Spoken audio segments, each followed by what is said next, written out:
کہاں کہاں نہ روئی ہوگی بے بطول، کبھی کربلا میں روئی، کبھی سامرہ میں روئی، کبھی مدینے میں روئی، میری شہزادی کبھی بغداد میں روئی۔ کہتے ہیں بغداد کے پل پر آپ کے 7ویں امام کا لاشا رکھا تھا، 3 دن تک رکھا رہا۔ جب سورج ڈوبنے لگتا اور سایہ چھانے لگتا، لوگ دیکھتے ایک برقع پوش بی بی ہے، آ کے لاشے کے پاس بیٹھ جاتی ہے، سر اٹھا کر اپنے زانوں پر رکھتی ہے اور کہتی ہے بابا میں اپنے کس کس بیٹے کا ماتم کروں۔ کوشش کیجئے گا آج کوئی آنکھ بغیر آنسو بہائے نہ جائے، کوئی آنکھ بغیر آنسو بہائے نہ جائے۔ یہ اس مظلوم کا ماں ہے، اس مظلوم کا جنازہ ہے۔ میں امام کو کہتے ہیں غریب الغربا، جو کائنات کا سردار ہو اسے غریب الغربا۔ غریب جانتے ہیں کسے کہتے ہیں؟ غریب اسے کہتے ہیں جو وطن سے بہت دور ہو اور تنہا ہو۔ بتاؤ امام کی تنہائی؟ جب امام مدینے سے چلنے لگے، اپنی ساری بہنوں کو جمع کیا اور جمع کر کے کہا اے میری بہنوں مجھ پر ماتم کرو ایسے جیسے کہ کسی جوان کے جنازے پر کیا جاتا ہے۔ بہنوں نے ہاتھ جوڑ کر کہا بھیا کبھی بہنیں زندہ بھائی پر بھی ماتم کرتی ہے، واحد امام ہے جس نے زندگی میں اپنا ماتم کروایا۔ کہا بھیا کوئی کبھی بہنیں جوان جب زندہ بھائی پر بھی ماتم کرتی ہیں؟ کہا نہیں، اس وقت رو لو، جب رونے کا وقت آئے گا کوئی اس وقت رونے والا موجود نہیں ہوگا۔ میری قوم کے بچوں اس فرش ازا کی قیمت پہچانو، یہ فرش ازا کی قیمت پہچانو۔ تمہارے امام محرم کا بڑا اہتمام کرتے تھے۔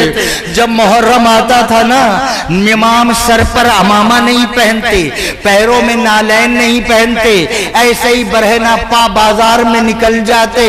لوگ کہتے مولا سر پر عمامہ نہیں ہے آپ کے، پیروں میں چپلیں نہیں ہیں۔ امام چاند کی طرف اشارہ کر کے کہتے یہ کیا ہے؟ کہتے یہ محرم کا چاند ہے۔ کہا محرم کا چاند نہیں ہے، یہ میری دادی کے گھرانے کے اجڑنے کی داستان ہے۔ پھر خود امام جھاڑو لگاتے، فرش بچھاتے، نوکر کہتے مولا ہم موجود ہیں، ہم مجلس کا اہتمام کریں۔ کہا نہیں تمہیں نہیں معلوم اس فرش پر کس کس کو آنا ہے، اس فرش پر کس کس کو آ کر بیٹھنا ہے۔ پھر مولا جب مومنین آتے استقبال کرتے، ان کی جوتیاں سیدھی کرتے۔ آج ہمارے یہاں مجلس کرتے ہیں تو چودھری بن جاتے ہیں نا، تھوڑی سے پیسے خرچ کر کے امام مومنین کی جوتیاں سیدھی کرتے، جوتیاں سیدھی کرتے۔ پھر امام کے ذاکر دیبل آتے، دیبل مرثیہ پڑھا کیا کرتے تھے۔ جب دیبل آتے نا امام آگے بڑھتے، ماتھا چومتے اور ایک جملہ کہہ کے گلے سے لگا دے۔ یہ جملہ دنیا کی دولت سے بڑھ کر ہے۔ گلے سے لگا کے کہتے ماشاءاللہ ماشاءاللہ میری دادی کا طرفدار آ گیا، بی بی بطول کا طرفدار آ گیا۔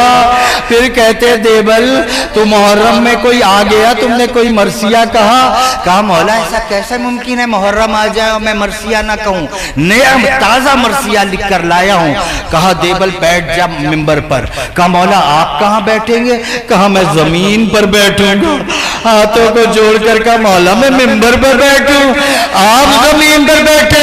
کہا ہاں دیبل ممبر پر بیٹھ جا۔ اب دیبل ممبر پہ بیٹھ گئے، قناعت لگا دی گئی، سیدانیہ آ کر قناعت کے پیچھے بیٹھ گئی۔ اب دیبل نے جو مرثیہ پڑھا ہے نا، کبھی موقع ملا تو وقت زیادہ ہو گیا، پھر میں آپ کو مرثیے کے سناؤں گا کہ کلیجہ کٹ جائے گا، اس وقت سے خلاصہ سنیے۔ اب دیبل نے مرثیہ پڑھنا شروع کیا۔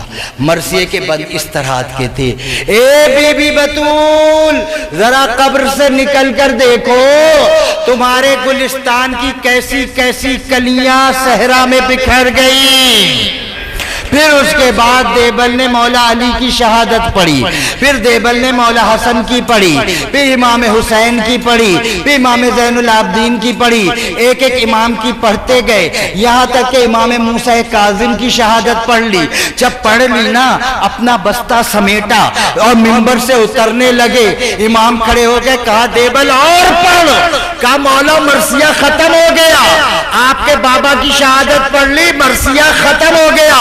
پھر امام نے جیب سے کاغذ نکالا، کہا دیبل یہ شعر میں نے لکھے ہیں، یہ بھی پڑھ۔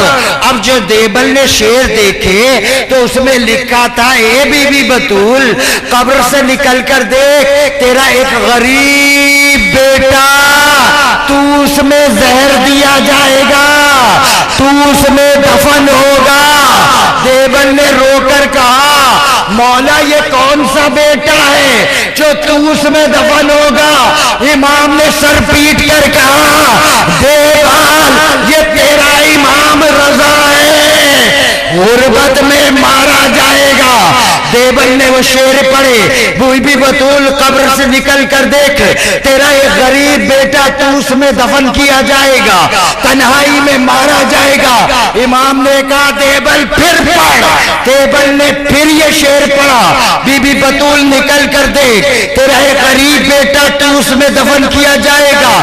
پھر امام نے کہا دیبل پھر پڑھ۔ اب جو کہا نا پھر پڑھ، دیبل نے پڑھنا شروع کیا۔ قنات کے اندر سے ایک سفید بالوں والی بوڑھی کنیز نکلی، ہاتھوں کو جوڑ کر کہا دیبل تجھے بطول کا واسطہ، خاموش ہو جا، خاموش ہو جا، جب سے تو نے یہ شعر پڑھے ہیں